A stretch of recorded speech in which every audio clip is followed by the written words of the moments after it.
One day there's no more room in heaven. The pearly gates are closed. All the angels come on down. Come on down. It was just a nursery rhyme my grandfather used to sing. A reminder to be good, and to accept things for what they are instead of needlessly holding on to the superficial. A story of heaven being closed and even the angels being left outside. I remember asking him once what that world would look like. He stroked my hair, held me tight, and sighed. "You'll see, dear boy," he whispered. "I'm sorry, but you'll see." My grandfather has been gone for a long time now. His ashes were spread on the lavender fields outside Tomskog, Minnesota. Part of me still get this sinking feeling when I think of him, and another part of me just hopes he made it through the gates. No, I'm not a very religious person. But a sentence can paint a concept, and a concept can be a powerful thing. Maybe there is no pearly gate in the sky, but maybe there is a sense of peace to experience in our final moments. That's all I can hope for, both for him and for me. All throughout my life I've had this idea lingering in the back of my mind. It hasn't really affected me in any particular way, but it is something I haven't been able to forget. But some time ago, it became relevant in a way I would never have imagined. I was working at a cafe at the time. Nikki was my closest coworker. We shared every shift, and she was just a beam of light wherever she went. She was half the reason we had as many customers as we did. She was simply a delight, and she made every regular feel seen. She was kind, honest, and genuine. At the end of every shift, she'd ask me not just to have a good one, but to have the best one. A quirk of hers. Then she had a brain aneurysm. Most people don't survive it, but Nikki did. Maybe it was a mild one. We were all waiting anxiously for an update, and eventually word came down. Nikki was going to be all right with little to no permanent damage. She was going to return to work once her recovery was done. There was a palpable sense of relief in the air both for us and the regulars. Everything was going to be okay. Of course, that's not what happened. When Nikki came back, she had visibly changed. It wasn't much of a surprise given what she'd gone through, but it was clear that something drastic had happened. Even at a glance, she'd lost about 20 pounds and must have shaved her head at some point. It had just started to grow back. She looked like she hadn't slept for days, and there was a tilt to her stance. She was hunched over as if needing to lean on something for support. Still, it was Nikki, and we were all relieved to see her back behind the register. Even if her smile was a bit crooked. But there were many changes. They were subtle at first. She would forget the occasional name or spell something wrong. I figured it was just a leftover from her aneurysm, something that would go away over time. She was supposed to make a full recovery after all. But seeing the way her eyes glazed over as she talked to other people made me wonder, was she making an honest mistake? Or had she stopped caring? I remember ending a shift with her, and as we closed shop, I waved goodbye. I was expecting her to say something back like she always did, but she didn't. She didn't ask me to have a best one, or even a good one. She just stood there in complete silence, her eyes 1,000 miles away. So instead I took the initiative. I got back in the cafe, walked up to her, and cleared my throat. "You all right, Nikki?" I asked. "Yeah," she sighed. "I'm good." "Great. You seem dash." "Seem what?" She turned to me, clearly not interested in discussing the topic further. Expecting an answer, she went quiet. I shrugged it off. "Nothing. I smiled. You have a good one. Yeah. And that was that. Over the next few days, I noticed more and more things that were off about her. She would not only forget her regulars but actively snap back at them. She'd mess up her orders. At one point she almost broke the microwave in the break room. She just stood there, watching the plate spin as the spoon she'd left in her cup sparkled. She knew it was wrong, she just didn't care. But I didn't say anything and I didn't step in. Not until I noticed her shortchanging an older man. He owed $6 and handed Nikki a 50. She gave him $34 back, trying to pocket a 10. Skim a little off the top. It was pretty smooth, really. She counted $44 but left the 10 out when she handed the money over. That's when I stepped in, trying my best to make it look like an honest mistake. The old man didn't seem to mind, he'd always liked Nikki. She turned towards me and gave me this look. I'd never seen it before. A joyless smile behind darkened eyes. A look that said she would do her best to ruin my day. Thank you, she smiled. I would have felt awful. She wouldn't. I don't know how I know, but I saw it. There was no hint of regret behind that smile. I tried to be sympathetic. I'd heard about people having personality changes after massive personal trauma. It's to be expected. But Nikki hadn't just changed, it's like I was looking at a stranger. None of her enthusiasm was there.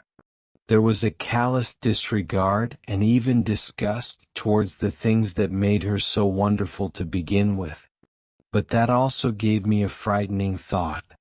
From all the things I'd seen her do, what else was she doing when no one was looking? How far would she go, given how she'd been ready to scam that old man? Did I even want to know? During our next shift, I tested her.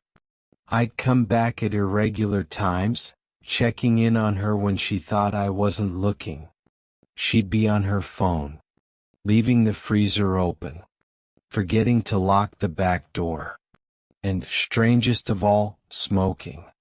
I'd never seen her smoke, and all of a sudden she was doing it in the break room.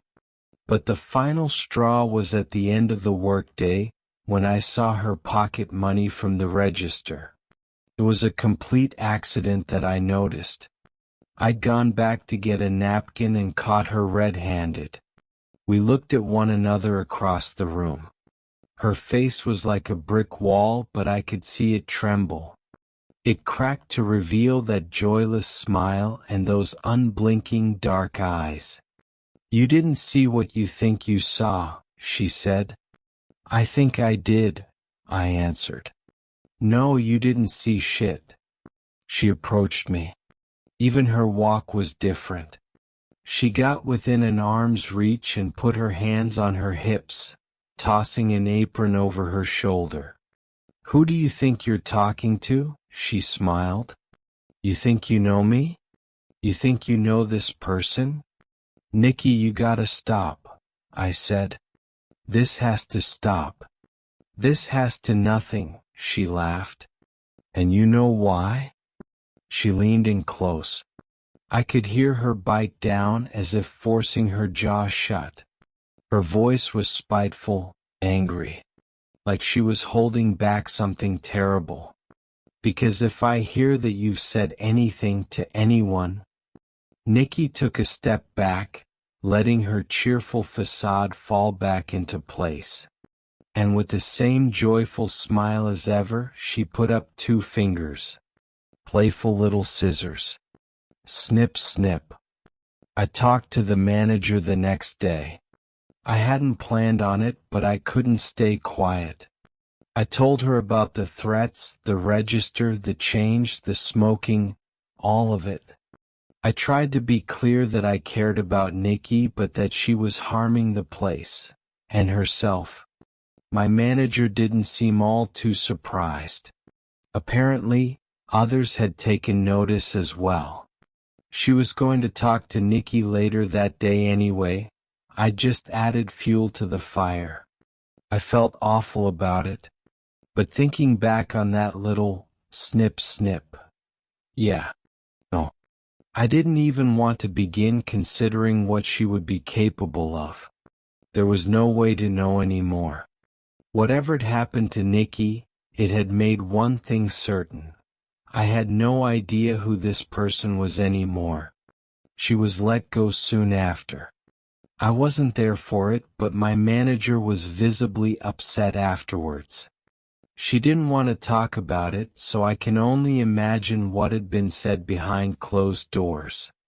I thought that'd be it, but that was only the beginning.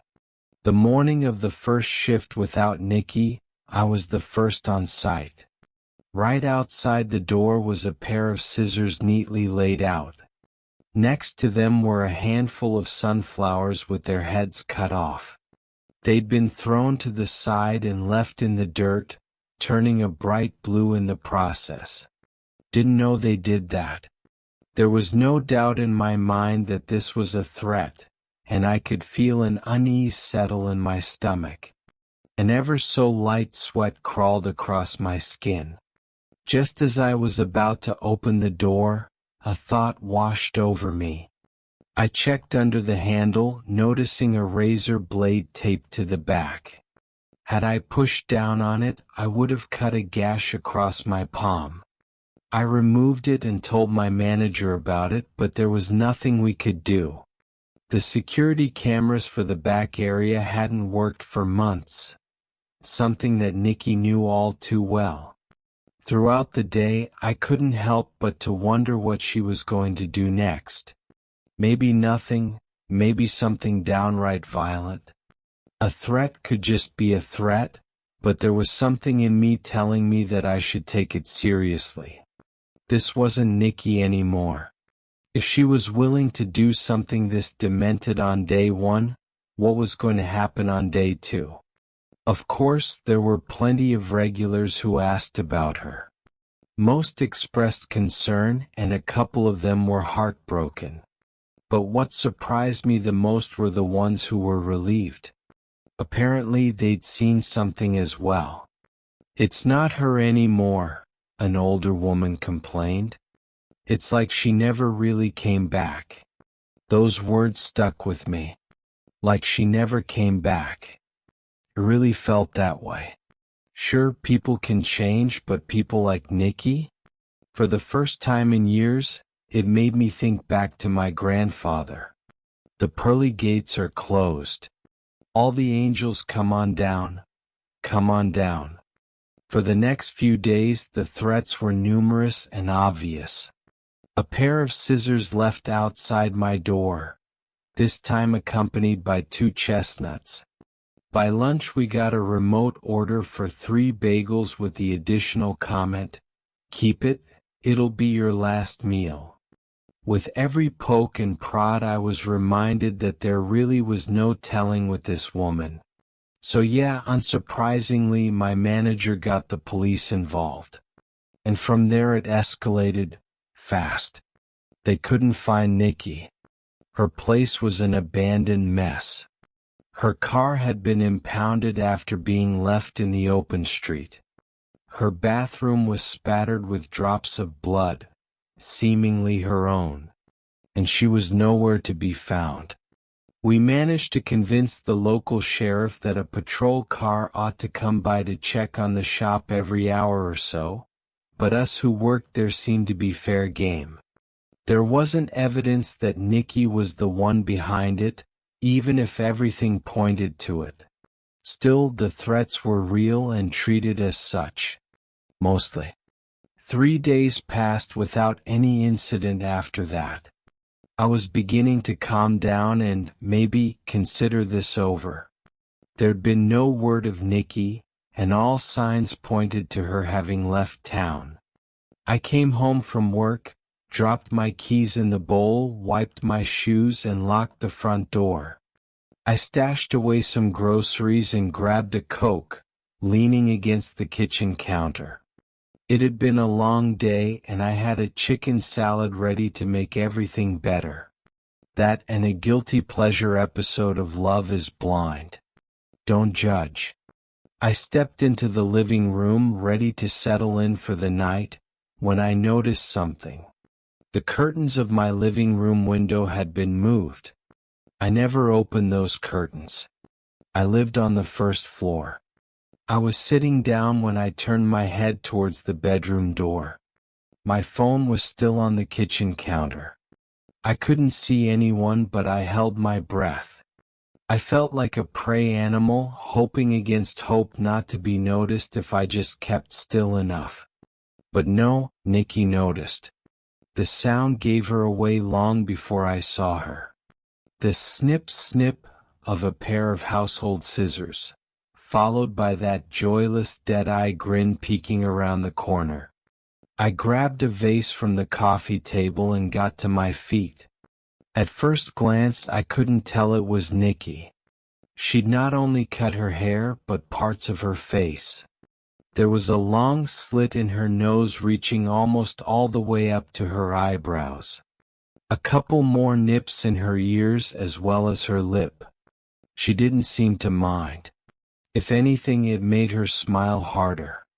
"Didn't you get the message?" she grinned. And as if to make a point, she snipped the scissors twice, and advanced. It all happened so fast. She jumped over the couch, stepping on the cushions with her raw, bloody feet. She threw herself at me with complete abandon, laughing as she tumbled to the ground, tearing the curtains down as she went. I instinctively threw the vase at her and went for my phone, but there was no way I'd get the chance to call for help. She was after me.